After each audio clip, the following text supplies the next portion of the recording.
आज मैं फिर आपके बीच उपस्थित हुआ हूँ फिजिक्स का एक और नया टॉपिक लेकर, जो कि क्लास 12 के लिए है, जिसका नाम है समांतर प्लेट संधारित्र की धारिता के लिए व्यंजक।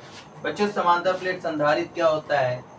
ऐसे संधारित्र होते हैं जिनमें दो प्लेटों का प्रयोग किया जाता है। ये प्लेटें प्रायः धातु की होती हैं, ठीक है, जिनके बीच परावैद्युतांक भरा जाता है और उसी के द्वारा धारा को अवशोषित किया जाता है या उसको संग्रहित करके रखा जाता है, ठीक है। तो समांतर प्लेट संधारित्र के लिए धारिता कैसे ज्ञात करेंगे, उसके लिए व्यंजक ज्ञात करना है आपको। तो एक आप फिगर बनाइएगा जिसमें x होगा, y होगा और चार्ज होंगे उस पर, ठीक है।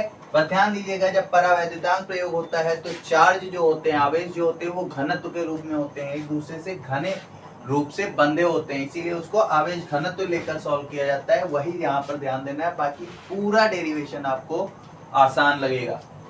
चलिए बात करते हैं। जो फिगर बनाया है उसी को हमने लिखा है कि चित्रांश आपको चित्र में दिख रहा है। एक समांतर प्लेट संधारित्र है, समांतर प्लेट संधारित्र है जो कि x और y प्लेटों दिख रहा है, x और y प्लेटों से मिलकर बना है, जिनका क्षेत्रफल a है। इस पूरे का क्षेत्रफल इन्होंने मान लिया है a है, तथा मध्य दूरी, इनके मध्य की दूरी दिख रही बेटे d है। यदि इनके मध्य आवेश घनत्व सिग्मा हो, क्या हो? सिग्मा हो, तब वैद्युत क्षेत्र की तीव्रता, बेटे इस पर वैद्युत क्षेत्र की तीव्रता कहीं ना कहीं लगेगी। उस पॉइंट को आप जो मानेंगे वो E मानेंगे।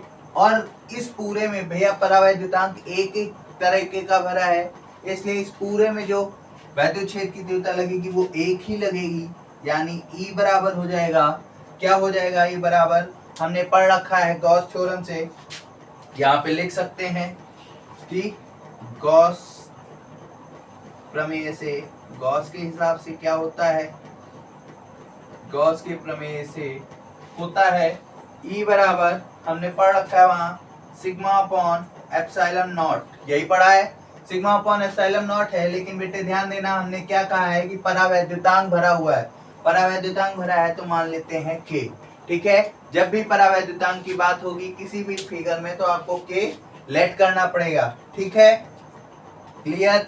अब आगे चलते हैं। तो E बराबर हो गया sigma upon K epsilon not. अब चूंकि V बराबर होता है E इंटू डी, यानी E की जगह हम ये वैल्यू रख देते हैं, तो हो गया V बराबर sigma K upon epsilon not, और इंटू में क्या है? D है, क्लियर।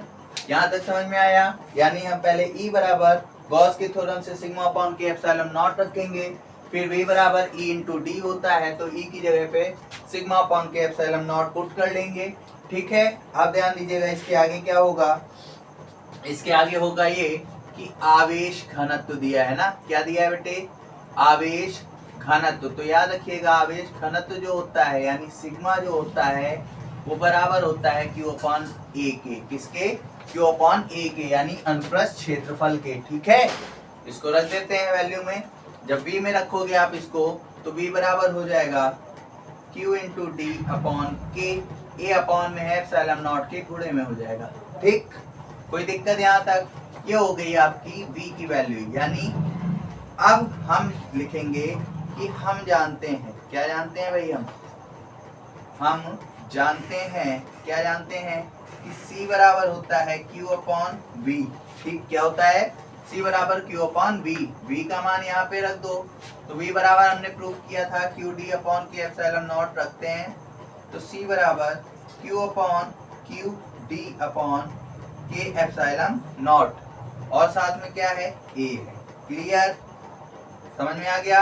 अब ध्यान दीजिएगा, Q से Q कैंसिल कर देते हैं, और जब अपॉन के नीचे अपॉन होता है ना भैया, तो ये ऊपर चला जाएगा, यानी हो जाएगा C equal to K epsilon naught A upon D। यही क्या है? समांतर प्लेट संधारित्र की धारिता का व्यंजक है। अब एक स्टेप और कर सकते हो आप कि यदि, क्या? यदि K बराबर हम मान लेते हैं कि 1 है, क्या है? K बराबर 1 है, तो C बराबर हो जाएगा epsilon naught A upon D। समझ में आया बेटे? क्लियर। उम्मीद करता हूँ ये छोटा सा डेरिवेशन आपको समझ में आया होगा।